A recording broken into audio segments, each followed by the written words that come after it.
Reasons why Planet of the Apes could actually happen.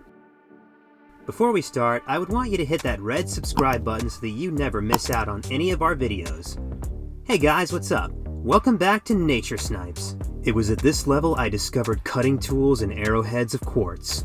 Cornelius, Planet of the Apes. There seems to be some contention in the scientific community whether or not chimpanzees have entered the Stone Age. They often crack nuts with rocks and, as mentioned above, also know how to hurl them at enemies. Furthermore, in the Ivory Coast, archaeologists have discovered evidence of stone hammers that would not only fit the hands of chimps, but were also covered with residue from nuts they, not people, eat. These artifacts have been found in areas that predate human occupation by about 2,000 years, and thus would have been passed down for about 200 generations in chimp years. This discovery is fascinating enough to make archaeologists reconsider the origins of stone tools in other parts of Africa, which have been attributed to early human populations. But not all primatologists agree that they've reached the Stone Age. An international team of researchers studying 11 chimps residing in both a Norway zoo and a Zambian sanctuary have determined that they are not capable of making sharp tools on their own, even when they have the incentive to do so and the resources to make them. They were given stone cores and hammers to flake and hone implements to penetrate containers with plexiglass panes revealing food. The chimps could not figure out how to make these tools independently, though. In prior studies, they had some success after watching people do so. The fact that they seem unable to fashion stoneware to meet their needs other than just picking up a rock and smashing something, or someone, led the researchers to conclude that no, chimps have not entered their own simian Stone Age. If ever we were to embark upon a declaration of war with apes, however, we should probably not take comfort in the fact that chimps seem clueless as to fashioning arrowheads or spears on their own. Perhaps we should remind ourselves instead with bated breath of the concept of Caesar. Number 2. A simian god? Beware the beast, man, for he is the devil's pawn. Alone among God's primates he kills for sport, or lust, or greed. The Lawgiver, Planet of the Apes. Do apes believe in God? Should we accept the notion that humans are the only creatures on Earth with spirituality?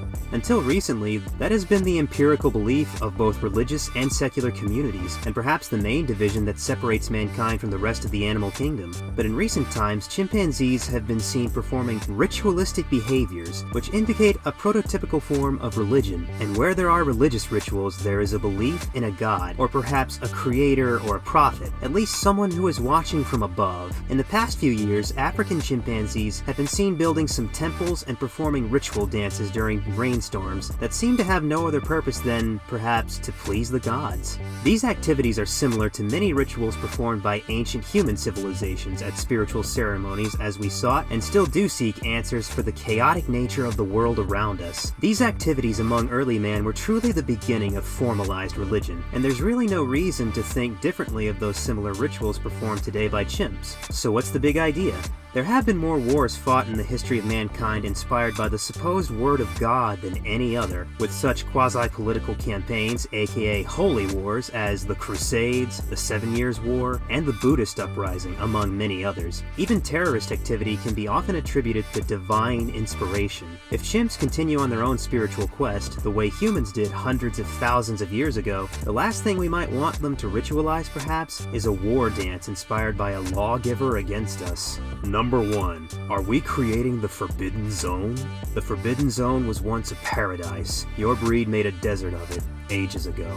Dr. Zaius, Planet of the Apes. According to climate experts, 2021 was the hottest year since 2015. Even with La Niña bringing cold water to the Pacific, and extreme weather is on the rise globally. Despite widespread belief to the contrary, scientific analysis shows that the increasingly volatile temperatures and storm systems plaguing our world would be impossible without taking into account the contribution of humans. Global deforestation is also on the rise, with a 33% increase in the Amazon between January and October of 2021, adding up to an alarming 2.4 million acres of rainforest being decimated. And over in Africa, a shocking 65% of fertile land has been degraded, much of which has turned from arable acreage to desert land. Despite global initiatives to stem deforestation, the numbers grow each year, and the general consensus is that time is running out. As global warming increases and species once geographically distant consistently compete for the same space, the risk of future pandemics increases. A very dark irony is that as economic recovery plans for COVID-19 and conceivably for future plagues such as dengue fever, malaria, and cholera invest in fossil fuel industries, we increase the potential for global warming, thus increasing the risk for further pandemics. This brings us to the end of our video. I hope you enjoyed it. Hit like if you did, and don't forget to subscribe to our channel so that you don't miss any of our videos in the future. Also, watch the 2 videos that are on your screen because I'm sure you'll love them. With that, I'll see you in the next video.